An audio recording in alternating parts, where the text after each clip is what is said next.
De mai bine de 17 ani ajut pe oameni să-și aleagă o mașină nouă și singura chestie care mi-a rămas în minte după toate discuțiile cu mii de oameni despre cum să-ți cumpere o mașină este asta. Diferența dintre bărbați și copii este prețul jucăriilor.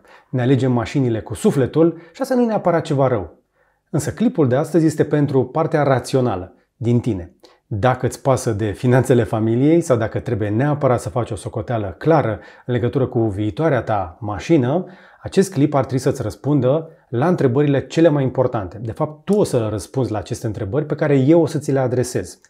O să dau puțin așa în spate, la începuturile blogului meu www.bucnici.ro am scris zeci de nopți despre cum să-ți cumperi o mașină din Germania, apoi sfaturi de cumpărare pentru foarte mulți oameni diferiți și de pe urma acestei experiențe am învățat și eu cum să-mi cumpăr mie o mașină. De fapt, le-am făcut să meargă cumva împreună. Pe parcursul timpului am condus suficient de multe mașini, pe fiecare dintre ele mi le-am ales singur și le-am cumpărat și nu am regretat aproape niciodată. Nici măcar când mi-am luat BMW M5 V10.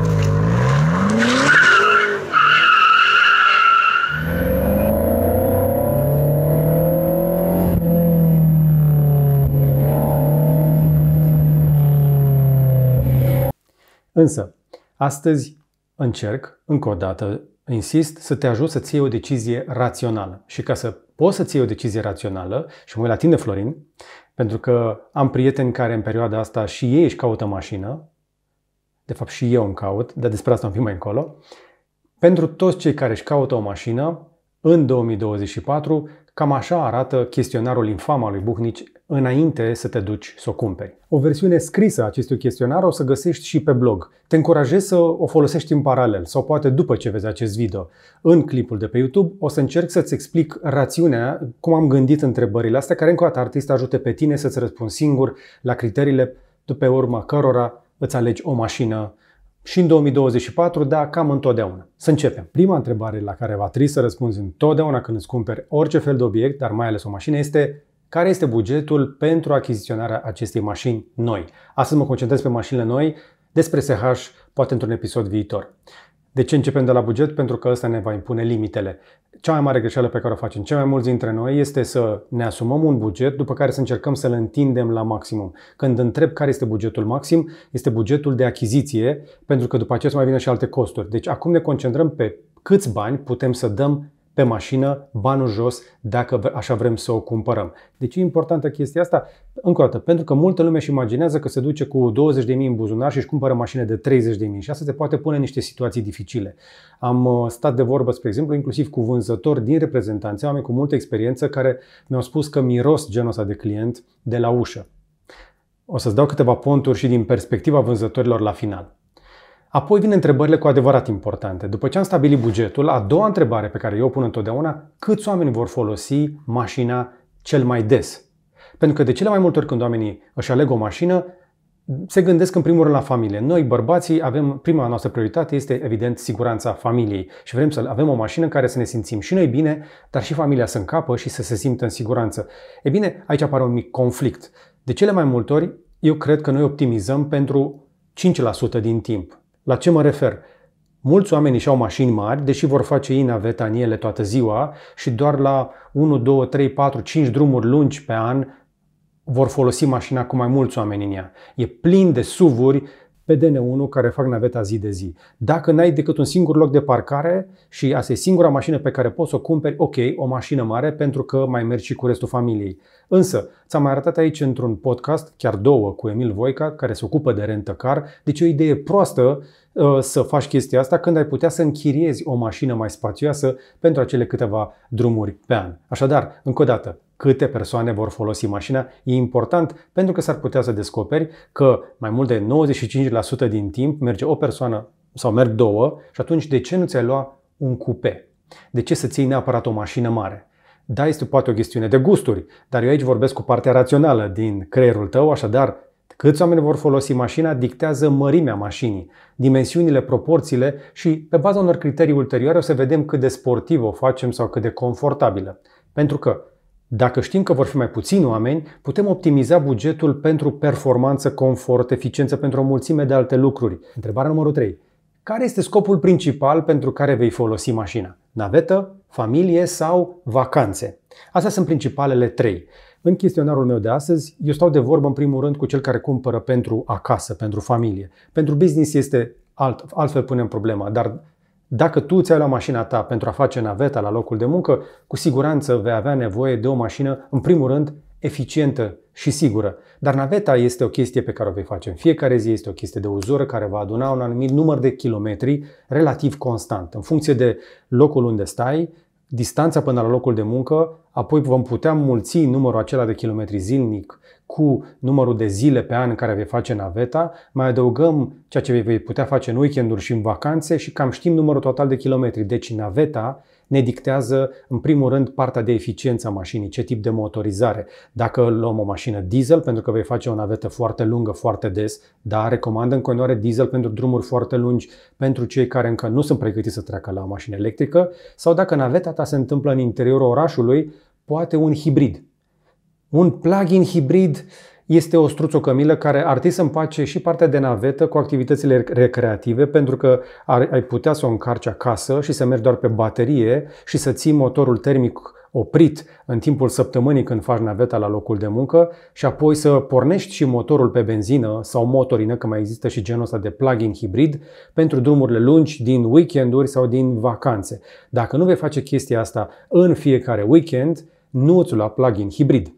Este o greșeală. Dacă faci vacanțe suficient de des, dacă faci ieșiri aproape în fiecare weekend, da, uite-te la o mașină de familie, dar și cu partea asta de autonomie mai mare, cu rezervor mai mare sau cu un motor mai eficient pentru drumuri lungi. Altfel, pentru o navetă de zi cu zi, chiar n-ai nevoie decât de un motor mic, un eventual hibrid sau o mașină electrică cu o baterie ajustată pe distanța pe care tu o parcurgi. Din nou, nu fac aici, să zicem așa, un bias pentru o mașină electrică, fiecare pe banii lui, pentru că sub 15.000 de euro vei avea niște limitări destul de serioase, va fi destul de greu să găsești o mașină electrică ok pentru navetă sau pentru drumuri de familie sau pentru distracția din vacanțe.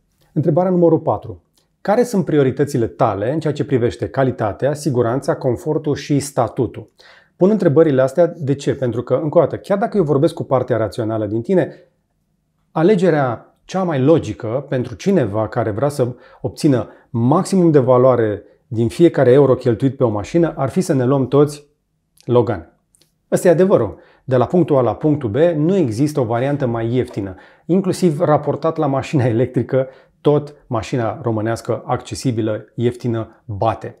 Un Logan cu motor de 1 benzină, număr total de kilometri, este cea mai ieftină opțiune, dar nu e plin de Loganuri pe străzi. Ca să citez din Lucian Vișan, spre exemplu, dintr-un interviu recent.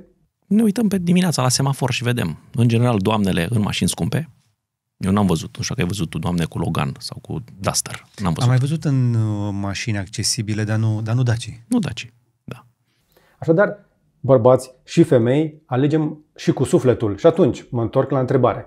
Care sunt criteriile importante? Așadar, calitate, siguranță, confort și statut.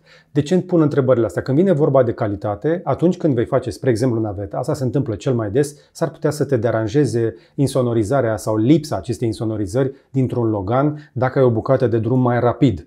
Dacă îți place să asculți audiobook-uri, podcasturi și alte chestii de felul ăsta sau muzică de calitate în mașină, din nou, nu o să poți asculta în boxe de Logan. Asta e adevărul. Și atunci va trebui să-ți pui căști pe cap sau căști în urechi ca să te poți bucura de muzică. E un compromis dacă ești limitat de buget. Dar dacă pentru tine e foarte important cât de confortabil este scaunul, cât de bună este insonorizarea, cât de bine se răcește mașina, cât de repede se încălzește, toate lucrurile acestea sunt criterii importante pe care va trebui să ți le treci pe listă înainte să alegi mașina, pentru că încă o dată o să te ajute să iei o decizie mai înțeleaptă. Hai să vorbim puțin despre partea de siguranță. Aș putea să vorbesc o grămadă, dar varianta scurtă este următoarea. Atunci când cumperi o mașină pentru familia ta, cu siguranță vrei să fie foarte sigură. Din fericire, mașinile sunt mai sigure ca niciodată. Inclusiv pe mașinile de la Dacia avem radar care frânează de urgență, ajută mașina să frâneze de urgență, să frâneze automat ca să evite o coliziune. Eu cred că ar trebui să scadă destul de mult prețul la asigurări, tocmai pentru că mai nou este obligatoriu pe toate mașinile vândute în Europa această asistență la frânarea de urgență. Însă, Nu este singura chestie care se poate întâmpla. Dacă te uiți pe statistici, accidentele cele mai nasoale se întâmplă la viteză mare și la alcool, din neatenția poate a altora. Și atunci ai nevoie de o mașină care să fie destul de solidă, de sigură și să aibă suficient de multe airbag-uri. Dacă vei avea suficient de des oameni pe scaunele din spate, uite-te cu atenție, din ce am văzut eu, inclusiv la mărcile premium și super premium, există încă airbag-uri care sunt lăsate ca opțiune și va trebui să le alegi tu și vor costa în plus. Airbag-urile sunt o chestie extrem de importantă, în rest, majoritatea mașinilor moderne sunt pretty safe. Uite-te la testele de la Euro NCAP, sunt din ce în ce mai severe și o să vezi care sunt cele mai sigure pe segmentul pe care tu ți-l permiți de preț după ce ai trecut prin întrebările de mai devreme. Dacă siguranța este un criteriu, sunt șanse mari totuși să ajungi, spre exemplu, pe un buget de 50.000 de euro la o Tesla Model Y, care e considerată în momentul ăsta cea mai sigură mașină din lume pentru familie. Și nu o spun eu că o conduc eu, ci pur și simplu imaginile alea cu mașina asta căzută în prăpăstie și așa mai departe arată cât de bună este tehnica asta de producerea mașinilor prin casting. Când vorbesc însă de criterii de siguranță, mă uit la teste independente, sunt făcute și în Statele Unite, sunt făcute și la noi și mai există și teste ale elanului, dacă cumva știi că mergi pentru un virajat, fă-ți research-ul acesta, știu că și tu îți petreci ca și mine nopțile făcând cercetare înainte să îți alegi următoarea mașină. Siguranța este importantă, așadar, acestea sunt criteriile la care eu mă uit mai ales. Confortul pentru mine a devenit din ce în ce mai important. Nu mai pot imagina că mi-aș mai lua o mașină pe bugetul meu care să nu aibă, spre exemplu, încălzire în scaune și în față, dar și pentru cei din spate. Mai nou îmi doresc să aibă și ventilație în scaune în zilele foarte călduroase, însă pot trăi fără ventilație în scaune dacă știu că am climatizare controlată de pe telefon. Sunt niște funcții de confort importante pentru mine. Încălzirea în volan, de asemenea. Vreau ca mașina să fie încălzită iarna înainte să mă urc în ea. E o chestie de confort, e importantă pentru mine, sunt dispus să plătesc în plus pentru ea, dar trebuie să iau în calcul atunci când bugetez. Poate pentru tine este important să ai scaune sport, poate vrei să ai masaj în scaune. Adevăratul confort însă la o mașină este cât de bine este insonorizată. Insist la capitolul ăsta, partea de insonorizare a mașinii te ajută să auzi mai puține vibrații de la motor, mai puțin zgomot de la stradă și asta te va ajuta să asculti mai multă muzică, podcasturi, interviuri sau să te înțelegi pur și simplu când vorbești cu cineva la telefon atunci când conduci. Chestiile astea nu se pot întâmpla așadar decât în mașini care au insonorizare bună, dar și un anumit tip de sticlă. Trebuie să te uiți la parbrize și geamuri laterale, spre exemplu, din două foi, dublu laminate, cu o folie între ele care să atenueze zgomotul de fond. Eu am rămas fascinat de cât de bună este insonorizarea, spre exemplu, din Fordul F-150 Lightning vândut în Statele Unite, care are o tehnologie în parbriz de anularea zgomotului. Mai sunt pe mașinile astea de generație mai nouă sisteme de noise cancelling în interiorul mașinilor. Sunt chestii de confort importante. Poate la momentul achiziției ți se par că sunt de lux, dar după ce o să mergi cu mașina suficient de multă vreme, poate mai ales la drum lung, la viteze mai mari de 100-110 km/h, la viteză de autostradă la 130-140, acolo le vei simți cu adevărat și pe astea. Când vine vorba de statut, te încurajez să iei în serios ce fel de mașină ai conform statutului tău, doar dacă ești un om de business. Pentru că, da, e important să fii perceput într-un anumit fel când vii la o negociere. Și am tot respectul pentru oamenii care și-au făcut banii din tot felul de industrie, însă nu știu dacă, spre exemplu, atunci când vine un dezvoltator imobiliar și se dă jos dintr-un Ferrari, dacă aș avea o negociere sau o discuție despre proprietatea pe care mi-o vinde, pe care să o iau foarte în serios. Poate sunt eu mai de modă veche, dar mă aștept la un pic de mai puțină epatare. O mașină super sportivă cu care să te duci la business s-ar putea să convingă un anumit tip de client într-un anumit tip de business. Nu vreau să vorbesc despre ce business-uri poate îmi imaginez eu, că poate greșesc. Dar din nou, uite-te la industria în care tu operezi și gândește-te că dacă tu ai fi clientul tău și te-ai vedea venind în mașina aia, care ar fi percepția celuilalt.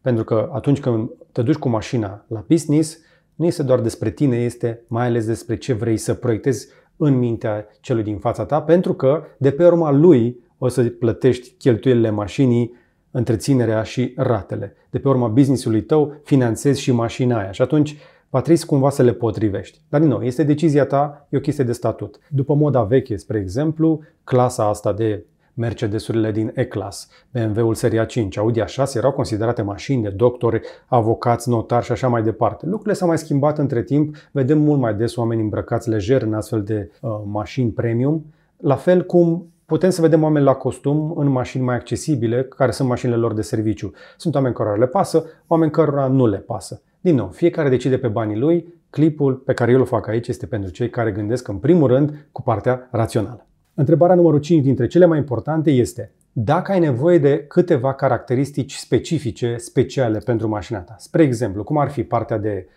4x4, dacă ai nevoie neapărat de o transmisie integrală, dacă mașina trebuie să fie neapărat o utilitară sau o mașină de tip SUV, sunt un pic amestecate aici, sau dacă trebuie să fie neapărat electrică. De ce spun asta? De cele mai multe ori oamenii și-au mașini 4x4 fără să aibă nevoie de transmisie integrală.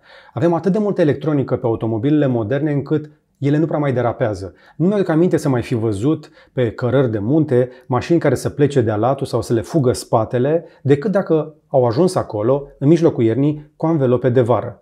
Dacă nu vei merge toată ziua pe munte, pe zăpadă, în condiții de alunecoase, în realitate nu ai nevoie de o transmisie integrală. Dacă gândești rațional, o să-ți iei așadar o mașină cu propulsie sau tracțiune, adică cu puterea pe spate sau puterea pe față. Cu cât e mai puternică, ar trebui ca puterea să fie pe spate. Pentru partea asta de siguranță percepută, să ai putere pe ambele punți, da, ajută, dar numai în cazuri speciale și chiar dacă știi foarte bine ce ai de făcut acolo. Sunt foarte mulți șoferi, marea majoritate, care nu au făcut un curs de defensive driving, își iau o mașină 4x4, 4Motion, X-Drive, cum le mai spune, 4, și atunci când intră într-un viraj, vor apăsa frâna. Când de fapt tu ai nevoie să pui putere constantă pe toate roțile, astfel încât motorul să nu intre în turbolag și tu să poți să rămâi pe traiectorie. Întrebați orice fel de șofer de la cursuri de defensive driving, degeaba îți iei 4x4 dacă nu știi să-l folosești într-o situație de urgență care intervine oricum foarte, foarte rar. Și încă o dată, dacă ai anvelope de iarnă, probabilitatea să derapezi este infimă. Și atunci, de ce ți-ai luat cu transmisie integrală când știi că va consuma mai mult, indiferent de varianta de motorizare? Pentru că să ai putere pe două punți înseamnă să ai o mașină mai grea. Vei avea eventual mai multă putere, dar mai multă putere, greutate mai multă, înseamnă implicit și consum mai mare. Dacă alegem rațional, trebuie să ne uităm cu sinceritate la faptul că, în realitate, nu ne trebuie integrală decât pentru cazurile de care ți-am spus.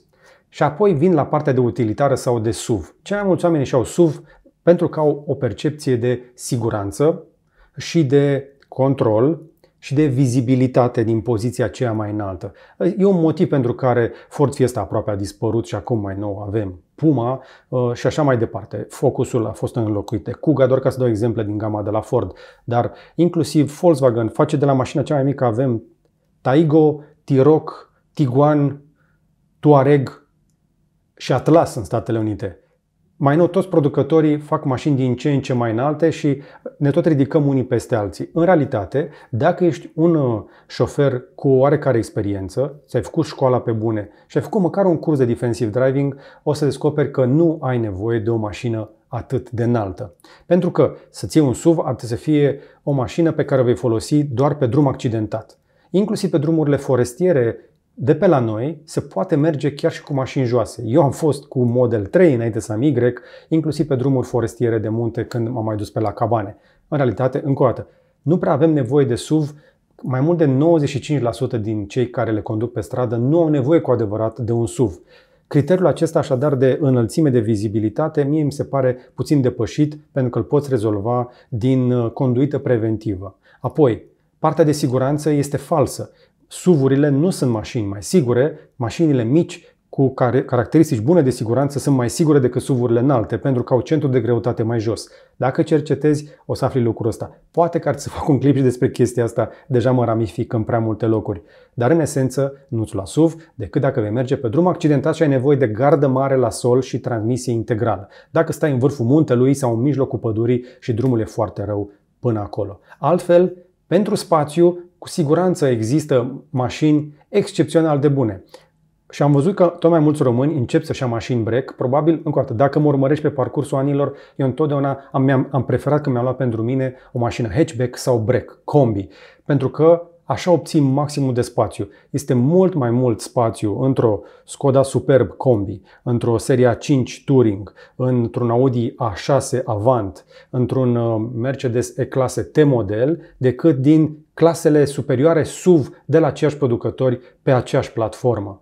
Adică Superbul Combi este mai mare decât Karoq sau Kodiaq, Kodiaq sigur.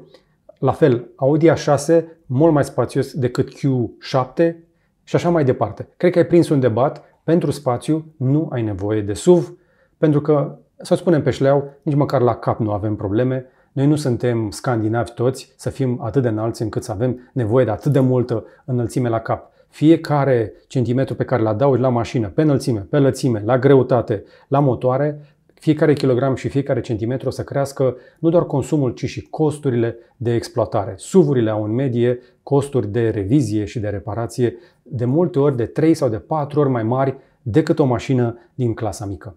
Și astea sunt doar nevoile și preferințele de bază. Acum trebuie să vorbim despre partea de finanțare.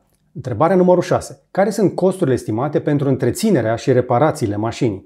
După ce am pus deoparte banii de cumpărare, trebuie să ne cam pregătim și pentru partea asta. Acum, dacă tu o să iei mașina în finanțare, într-un leasing operațional, ok, bravo ție. De exemplu, am amici care sunt foarte mulțumiți de relația lor cu genul ăsta de companii. Apropo, dacă ai astfel de companie și vrei să promovezi serviciile, poate ne contactezi, ne sponsorizezi și fac un clip în care explic cum funcționează chestia asta. Eu astăzi vorbesc aici despre cei care cumpără cu bani jos. Ai pus banii pe mașină, după care trebuie să iei în calcul și cât te va costa pe an utilizarea, pentru că asta se adaugă la ceea ce numesc specialiștii Total Cost of Ownership. Costul total de deținere. Nu doar banii pe care i-ai dat la început, ci și costurile astea se vor adăuga pe toată durata de viață a mașinii, după care împărțim costul ăsta pe toți kilometrii pe care i-ai parcurs și s-ar putea să descoperi niște lucruri foarte interesante cu partea rațională din creier.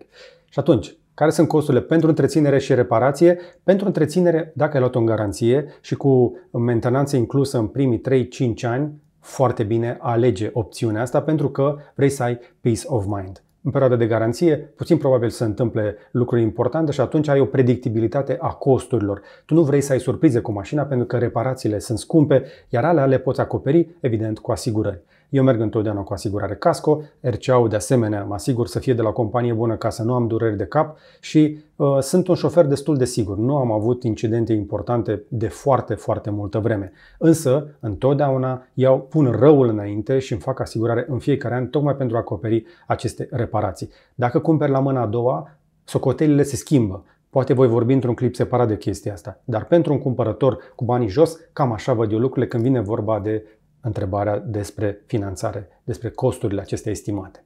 Apoi, întrebarea numărul 7. Aveți posibilitatea de a plăti un avans mai mare pentru a reduce rata lunară? Asta este pentru cei care vor lua finanțare, pentru că contează și lucrul ăsta. Sunt soluții interesante de finanțare și în afară de avans, aș mai lua în calcul o chestie. Mai există inclusiv opțiunea de a lăsa o valoare reziduală mai mare. Eu recomand să lași o valoare reziduală dacă vei finanța mașina pentru mașini din categoria premium sau luxury, care au cea mai mare depreciere în primii 2 ani. Și atunci, dacă tu o vei folosi, să zicem, 3 ani și ai lăsat o valoare reziduală mare, practic tu transferi cumva, nu o să lase atât de mult compania să te scape așa de ieftin, dar tu vei lăsa deprecierea în seama celui care te finanțează. Practic, îți asumi că prin factura aceea de leasing operațional, să zicem de 1000 de euro pe lună, să zicem așa, paușal, tu plătești dreptul de a utiliza mașina fără să te stresezi că în primii 2 ani ai pierdut jumătate din valoarea de nou. Pentru că în realitate oricum așa se întâmplă. Întrebarea numărul 8. Ați luat în considerare costurile pentru asigurarea mașinii și impozitele? Pentru că pe partea de asigurare, fiecare mașină are costuri diferite. Acum sunt tot felul de mituri și legende. În funcție de bonus sau malus, tu întotdeauna vei avea un cost diferit. Dacă ești un șofer destul de sigur, eu, spre exemplu, am la Tesla am undeva la vreo 2000 de euro pe an casco și undeva până în 1700-1800 de lei, dacă nu greșesc, RCA-ul. Astea sunt costurile mele, dar pot varia de la șofer la șofer în funcție de istoricul tău. Însă și astea se adaugă la costul total de deținere. Am plătit în casco, pe casco 3 ani de când am Model Y, așadar vreo 6000 de euro care se adaugă la cheltuielile totale.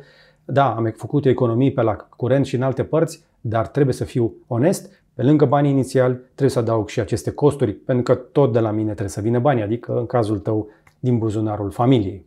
La capitolul impozite, sunt în continuare fascinat de cei care pot să conducă în România motoare V8 sau V10 de cilindre mari.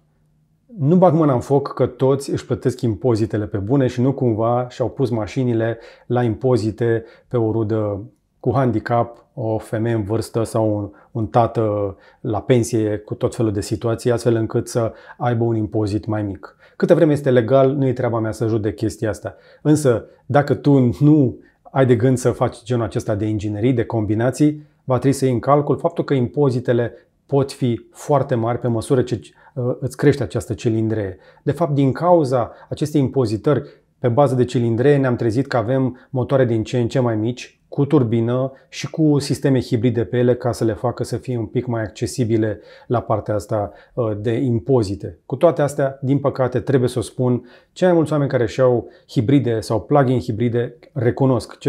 Mulți, cred că jumătate din cei care și-au plug-in hibride nu le încarcă niciodată, le-au luat cu baterie și cu priză numai ca să scape de impozite. Eu cred că este bullshit și chestia asta ar trebui interzisă. Sau cel puțin să luăm aceste beneficii pentru cei care doar încearcă să ocolească taxele. Și nu e neapărat vina lor, producătorii le oferă opțiunea asta, au făcut lobby la instituțiile europene și țările europene au mușcat gălușca. Cumva chestia asta undeva va trebui să se oprească, pentru că mașinile acestea poluează chiar mai mult decât o mașină fără baterie.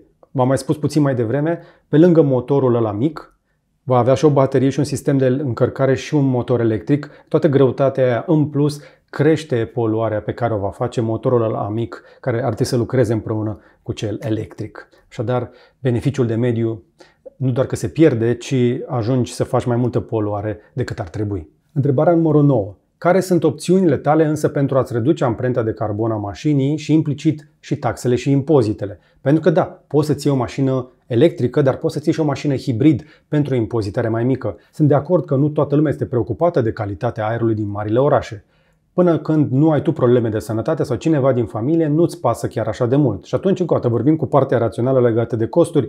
Uită-te și la beneficiile pe care le poți obține atunci când îți alegi o mașină hibrid sau electrică, pentru că pe lângă scutirile de taxe, s-ar putea să ai inclusiv tichetele de Rabla sau Rabla Plus și ecotichetele de toate felurile și tot felul de beneficii la impozite sau parcare gratuită în foarte multe orașe aglomerate. Eu mă bucur de chestia asta deja de ani buni. O trec așadar la eficientizarea costurilor și pe chestia asta legată de parcare. Mai ales că nu e scump, dar sunt totuși 5 lei pe oră în București. Întrebarea numărul 10. Chiar dacă insist, trebuie să o adresezi. Ai luat în calcul costurile pentru combustibil, dar și impactul asupra mediului. Mă întorc la discuția foarte scurt despre plug-in hibrid. Este o chestie păcătoasă dacă o iei ca să conduci mai eficient. Îți garantez. Mai bine mergi pe un hibrid normal sau pe un diesel dacă faci drumuri lungi, nu-ți lua plug-in hibrid pentru drumuri lungi, pentru că vei consuma, nu doar că vei lua o mașină mai scumpă, dar vei consuma mai mult carburant și te va costa mai mult orice fel de reparație sau revizie, pentru că tu practic trebuie să treci prin revizie două sisteme de motorizare și de transmisie care sunt încălecate și înghesuite în aceeași mașină. Și fac o mașină mai complicată și cu riscul să se strice mai des. Tocmai de aceea, nu doar partea de consum, ci și de costuri e importantă în funcție de mașina pe care ți-o alegi. Dacă tu vrei să plătești cât mai puțin per kilometru, va trebui încă o dată să te uiți la care este mașina potrivită pentru regimul tău de utilizare și pentru apetitul tău pentru viteză, de sportivitate și alte asemenea. Dar dacă vorbim despre partea rațională, în funcție de câți kilometri faci pe zi, există un anumit tip de motorizare potrivit. Despre asta o să vorbim mai încolo. Hai să trecem la discuția despre siguranță și calitate. Care sunt prioritățile tale în ceea ce privește siguranța mașinii? De exemplu, câte airbag-uri să aibă și ce fel de sisteme de securitate activă să aibă. Sistemul de frânare de urgență este obligatoriu în Europa, dar mai sunt și alte sisteme care se pot adăuga. Mașinile acestea din generațiile mai noi, cu cât încep să dai mai mulți bani, încep să aibă un sistem automat de a te menține în interiorul benzii tale. Ori îți bingăne, ori chiar îți trage de volan să te aducă înapoi. Pe lângă partea asta de tamponări în lanț, de caramboluri, care sunt rezolvate de cele mai multe ori de sistemele de frânare de urgență, partea asta de menținere în bandă este una dintre chestiile care o să-ți economisească și stres, dar și bani, pentru că, încă o dată, multe din accidente se întâmplă când șoferii ies din bandă, ori din neatenție, ori că cine știe ce s-a întâmplat acolo, ce au făcut ei prin mașină, ecrane, microslip și alte prostii despre care nu doresc nimănui să îi se întâmple. O mașină care te trage înapoi în bandă și dă semnale, mai ales cum sunt din ce în ce mai multe, este o chestie importantă. Așadar, uită-te cu atenție la ce fel de sisteme de genul ăsta vrei pe lângă partea de airbag-uri, pentru că pe mașinile mai accesibile nu le vei găsi întotdeauna. Mai uită-te și la review-uri, vezi cei care le-au testat, pentru că chiar și pe mașinile care sunt instalate nu funcționează întotdeauna așa cum sunt ele promovate. Spre exemplu, la Tesla, noi așteptăm ca mașinile să se conducă singure pe drumuri de foarte mulți ani și ni se tot spune că până la sfârșitul anului. Acum, oricât de critic aș fi, trebuie să recunosc că mașina mea este, să zicem așa, are o aversiune ridicată la risc. Îmbingă-ne foarte des înainte de orice fel de potențial obstacol. Lucru cu care m-am obișnuit și trăiesc ok cu el. Întrebarea numărul 12. Ai luat în calcul opțiunile pentru personalizarea mașinii? Din experiența mea, personalizarea unei mașini, în anumite situații, toate opțiunile pe care le poți adăuga pot chiar dubla prețul unei mașini noi. Am văzut niște opțiuni de personalizare, spre exemplu, la Porsche sau la BMW, de-ți stă mintea. Și este foarte fain să ai genul ăsta de opțiuni, să ai o mașină cu adevărat unicat. Dar chestia asta, din nou, dacă o trecem prin filtrul rațiunii, trebuie să o iei foarte serios în calcul. De cele mai multe ori, tu vezi prețul anunțat de producător sau prețul de ofertă și când te duci în showroom, vei descoperi, spre exemplu, că, fun fact, informație reală, nu poți să-ți pui încălzire pe scaunele din spate la E-Class decât dacă îți pui nu știu ce pachet cu geamuri și alte lucruri sau cu trapă care te duce undeva la între 5 și 8.000 de euro. Doar ca să ai încălzire pentru scaunele din spate nu poți să pui ca opțiune separată. Au apărut tot felul de pachete care fac trecerea de la, nu știu, 40.000 la 50.000 la 80.000 foarte, foarte rapidă la anumiți producători. Într-un fel sau altul trebuiau umflate profiturile din ultimii ani. Dacă tu vrei să nu fii unul dintre cei care s-au părlit, nu lăsa chestia asta să te prindă în showroom, pentru că sunt șanse mari ca atunci când ți se prezintă chestia asta să zici ok, mai iau de dincolo și mai pun și banii ăștia și te trezești că, deși tu ți-ai pus o limită de acasă la, nu știu, 50.000 sau la 20.000, să fi dat 25-30.000. Vânzătorii foarte buni sunt capabili să îți mai scoată 10, 20, 50.000 de euro în plus din buzunar dintr-un impuls. Întrebarea numărul 13. Care sunt beneficiile și dezavantajele alegerii unei mașini de la o marcă de renume? Am atins suficient de mult pe parcursul întrebărilor dinainte, dar trebuie să insist în legătură cu asta. Cei mai mulți dintre noi visează la o mașină de la o anumită marcă și bugetul lor nu se potrivește. Și din cauza asta mulți ajung să se ducă să-și cumpere o mașină rulată. Ceea ce este ok și eu am făcut-o de mai multe ori. Dar trebuie să faci chestia asta asumat.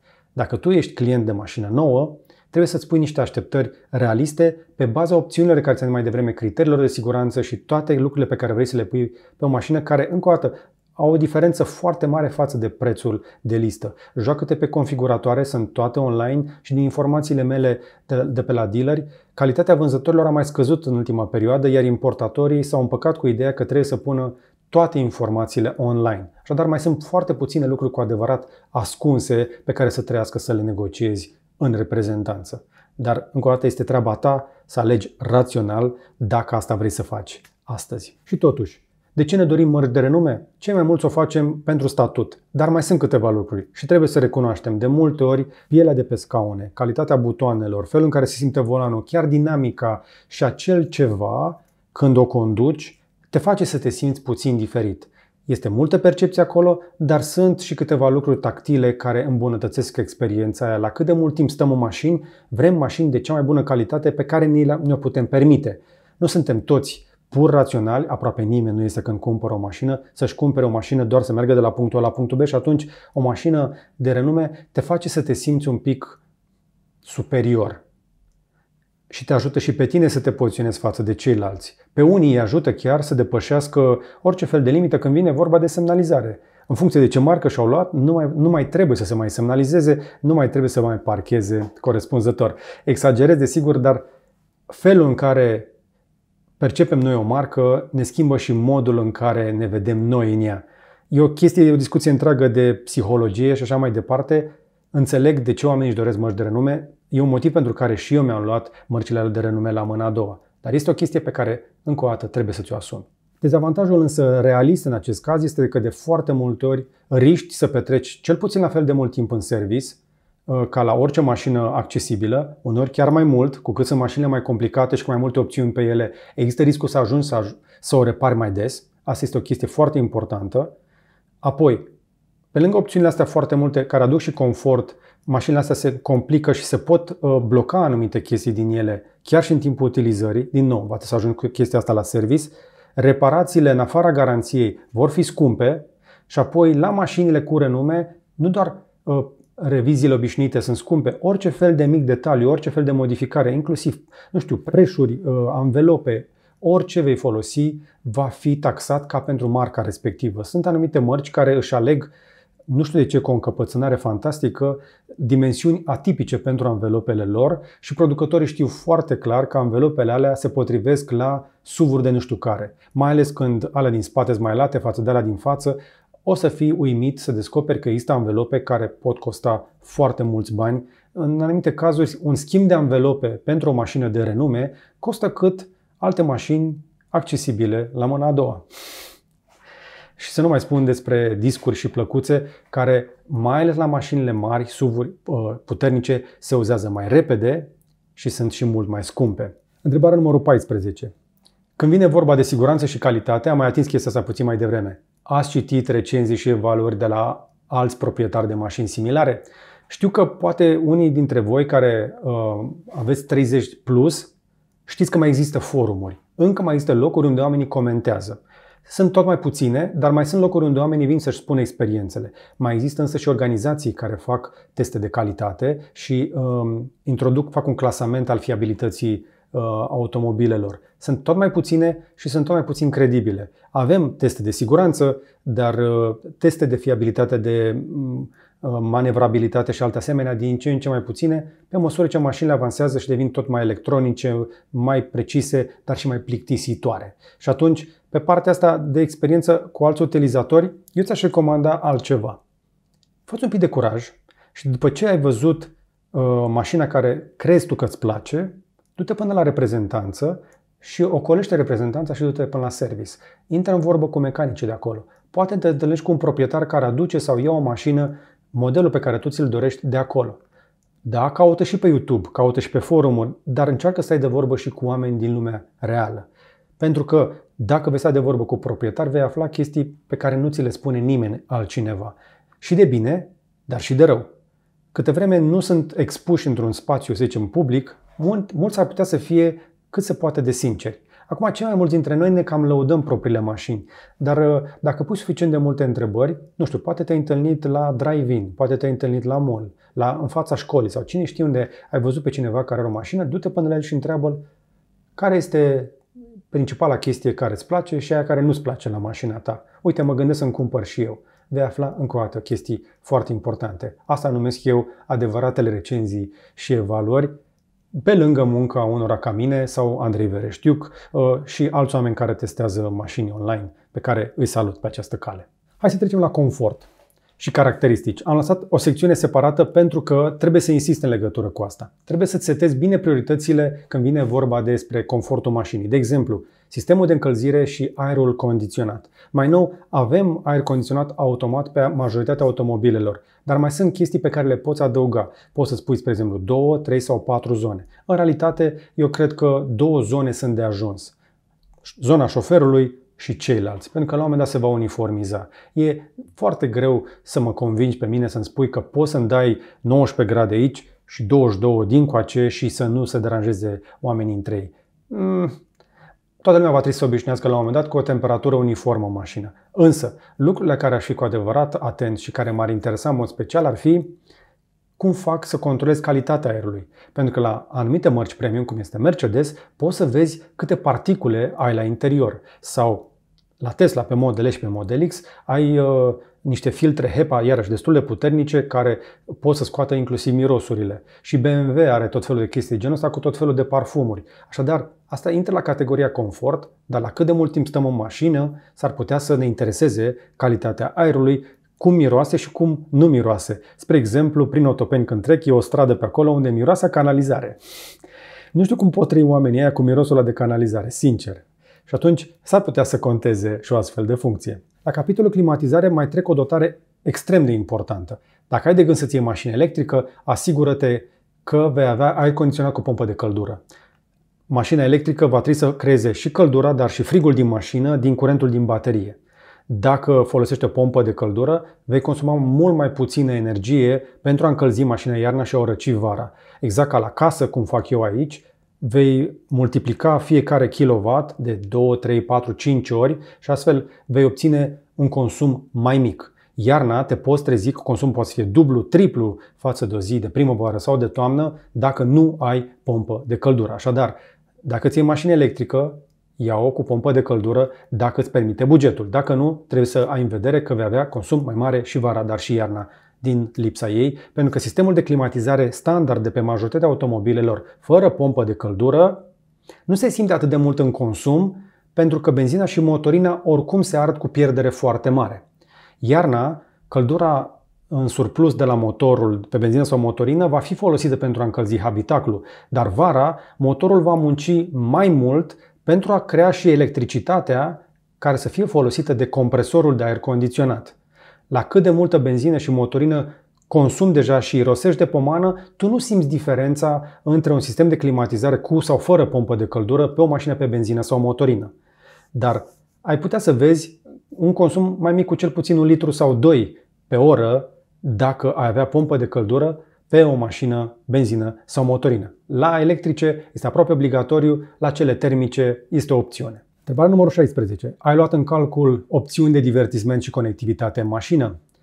Par o chestie de lux la început, după care îți dai seama că nu poți trăi fără CarPlay sau Android Auto, după care îți dai seama că sutele sau miile alea pe care ai putut să le dai în plus pe un sistem audio meritau. Tocmai de aceea încurajez pe toată lumea care face naveta sau face drumuri lungi des, dacă faci mai mult de 30.000 de kilometri pe an, să-ți pui un sistem de sonorizare de calitate. Fiecare după bugetul lui, dar insonorizarea merge mână-mână cu sistemul de sonorizare. Sunt tot felul de opțiuni, alege încă o dată pe cât ajută pe tine buzunarul. Sonorizarea standard de cele mai multe ori poate fi destul de slabă, de enervantă și de gâjâită. Și testează când faci test drive-ul ca să te asiguri că sistemul de sonorizare este potrivit pentru nevoile tale, nu te învârti doar în jurul reprezentanței, ieși și pe un sector de drum unde să poți să depășești 110 km la oră, pentru că de acolo începe adevărata problemă la toate modelele, indiferent de producător. La partea de conectivitate mi se pare important, mi se pare aproape obligatoriu să avem conectivitate ca mașina să fie conectată la internet. Nu neapărat ca să ai tu muzică directă la bord, ci ca să poți să-ți controlezi mașina sau să o vezi de la distanță. În funcție de producător, în funcție de opțiuni, poți avea aplicație cu care să încui, descui, să pornești climatizarea de la distanță sau să vezi camerele din mașină. Poți să pornești încălzirea în scaune, în volan și așa mai departe. Toată partea asta de conectivitate mi se pare un must. Poți să-ți monitorizezi mașina de la distanță. Dacă o dai cuiva, poți să vezi unde a ajuns cu ea. Poți să-i pui limitare de viteză și astfel poți să te simți un pic mai în siguranță și să-l și responsabilizezi pe cel căruia i-ai înstrăinat-o. În anumite situații poți să-ți folosești o mașină pe post de cutie poștală. Poți să-i zici unui curier să se ducă până la mașină, să-i deschizi portbagajul de la distanță, să-i zici să spună coletul în portbagaj și apoi să închidă el portbagajul sau să-l închizi tu de la distanță și să încui mașina la loc. Partea asta de conectivitate pare un gimmick până când poate să aibă niște utilizări foarte importante în viața reală. Și abia apoi voi adăuga partea de update-uri de firmware over the air. Pare așa o chestie, încă o dată, un gimmick la Tesla, faptul că noi tot primim update-uri pe mașinile astea constant. Eu, spre exemplu, astăzi am primit un update care mi-arată în bord calitatea aerului din oraș în timp real. Nu exista chestia asta, la fel cum nu există o mulțime de funcții, inclusiv partea de supraveghere cu camere de jur împrejur. Apar în permanență funcții noi. Dar poate tu nu ești atât de activat după tehnologie ca mine. Însă, s-ar putea să te intereseze faptul că foarte multe din rechemările în service pot fi evitate printr-un update de firmware împins prin internet. Majoritatea producătorilor încă nu pot să facă lucrul ăsta. Explicația este destul de dureroasă.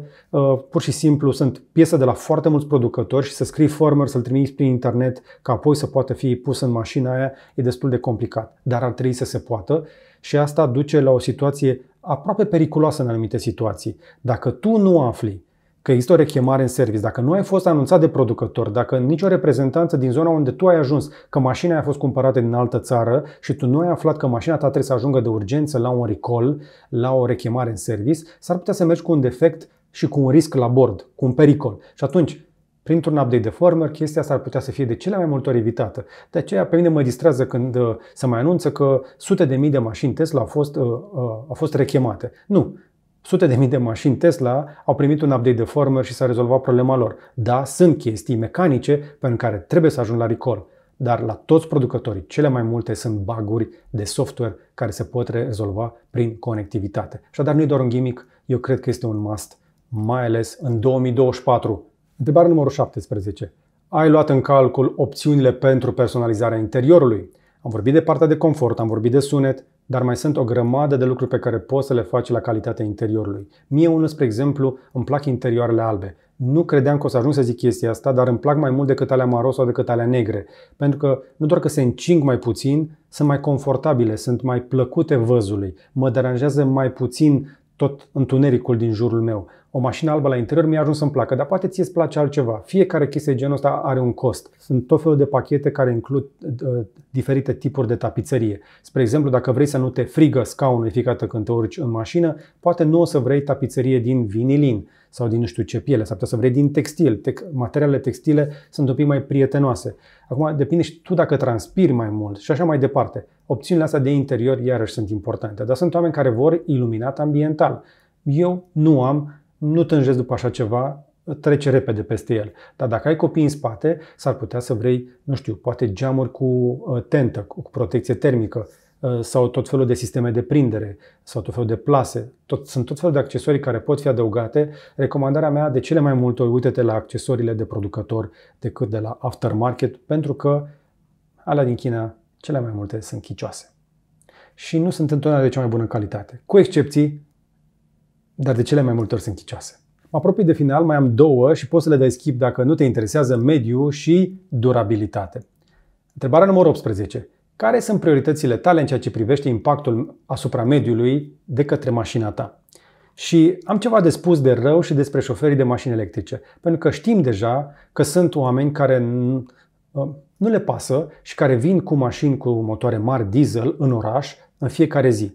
Își duc copiii la școală cu motoarele pornite, după care vin și așteaptă cu motoarele pornite și nu-și dau seama că le fac rău nu doar copiilor lor, ci și celorlalți copii din școală, de dragul confortului de a avea o mașină care consumă mai puțin la drum lung, dar în oraș este la fel de păguboasă ca o mașină pe benzină. Nu doar cei care conduc diesel în oraș au un impact asupra mediului, mai ales asupra calității aerului, ci și cei care conduc electrice agresiv, pentru că ei se pedepsesc pe ei în două feluri și pe noi în al treilea. Atunci când un șofer începător cu o mașină electrică descoperă sprintul motoarelor electrice, o calcă tare destul de des. Lucru care uzează foarte repede, mai ales anvelopele. Și mai ales dacă vrei să vezi cam ce stil de condus are un șofer cu o mașină electrică, uite-te la canturile anvelopelor. Cei care încă nu au învățat șmecheria, o calcă tare mai ales pe viraje și îi dau blană. Și atunci ajung să le tocească foarte rapid pentru că mașinile electrice au cuplu mai mare. Impactul asupra mediului înseamnă foarte multe particule fine și din anvelope. Da, mașinile pe benzină și motorină creează particule din fum sau din plăcuțele de frână. Mașini electrice nu prea, că pun frână mai rar, dar compensează cu vârf și îndesat din anvelope tocite de 2 ori mai repede de către șoferi care o calcă prea tare, mai ales în oraș. Așadar, impactul tău asupra mediului este dictat nu doar de tipul de motorizare, ci și de stilul de condus. Chestia asta se duce și în buzunar, pentru că, evident, uzură mai mare, costuri mai mari, reparații mai scumpe, anvelope care se vor schimba, vă spuneam, mai des.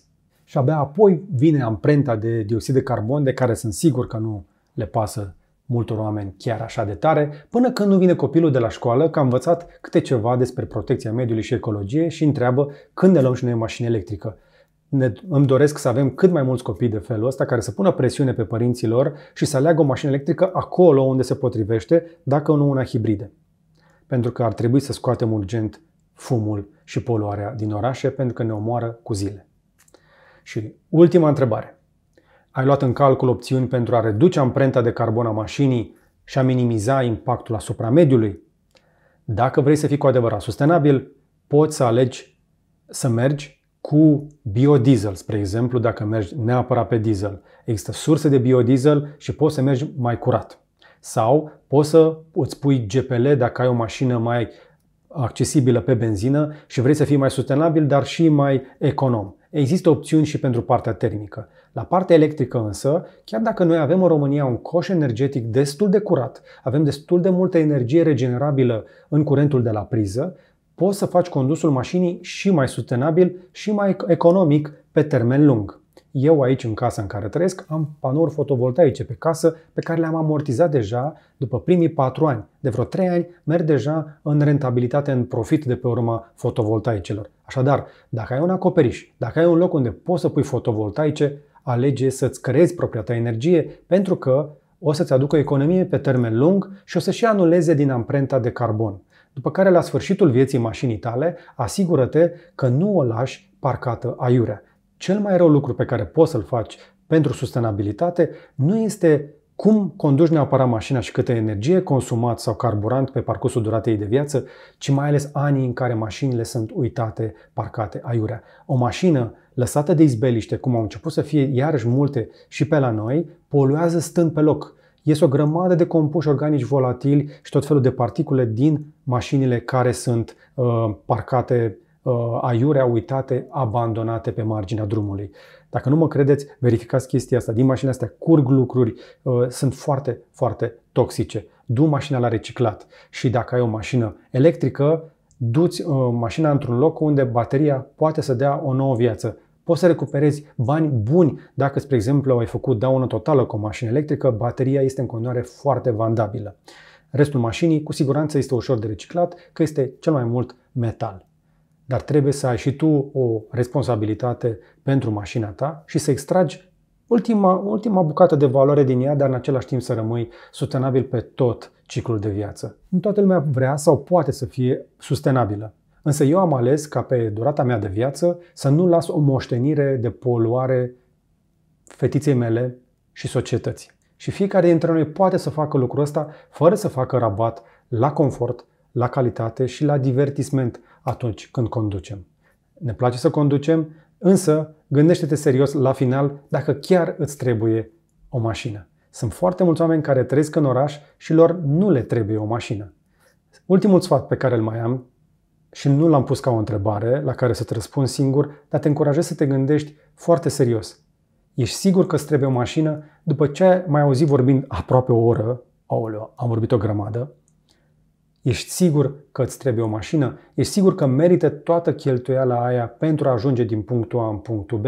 Sunt atât de multe opțiuni pe care poți să le iei în calcul. Dacă treci deja în interiorul unui oraș, sunt servicii de ride-sharing. Transportul în comun cu Q cu Vai devine din ce în ce mai bun. Există soluții pe 2 roți de multe feluri. Gândește-te dacă pentru tine se poate așa. Eu am avut o perioadă destul de lungă când am stat în centrul Bucureștiului în care nu am avut nevoie de mașină. Mi-e dor de vremurile alea când nu eram stresat nici de asigurări, nici de spălatul mașinii și alte asemenea. Sunt o grămadă de lucruri și de bătăi de cap care vin la pachet cu automobilul. Nu-ți dai seama cât de mult îți complici viața când îți cumperi o mașină. Cumpăr-o doar dacă crezi că rezolvă mai multe probleme decât creează. Nu mi-am propus viața atât de lung, dar au mai rămas cu siguranță lucruri de spus. Dacă ai vrea lămuriri suplimentare, dacă ai întrebări specifice, vino să mi le spui mai jos la comentarii. Pregătesc un tutorial și despre cum să-ți cumperi o mașină SH în 2024. Mă mai gândesc și la un tutorial despre cum îți alegi un anumit tip de mașină, cum ar fi, spre exemplu, o mașină electrică. La ce să fii atent când cumperi o mașină nouă sau la mâna a doua, dacă chiar îți dorești așa ceva. Spune-mi însă ce ai vrea tu să afli. Vino mai jos la comentarii și intră în conversație cu respect, nu doar pentru autor, ci și pentru ceilalți. Dă un like dacă ți-a plăcut, un share să vadă și prietenii și un subscribe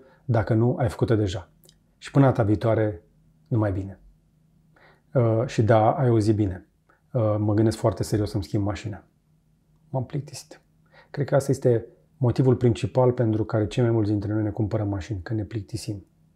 Nu este totul eficiență și chibzuință, este și multă plictiseală. Chiar dacă de multe ori mașina e bună, încă mai are multă viață în ea, la un moment dat simți nevoia de schimbare. Nu este totul rațiune. Pentru că diferența dintre bărbați și copii este prețul jucărilor.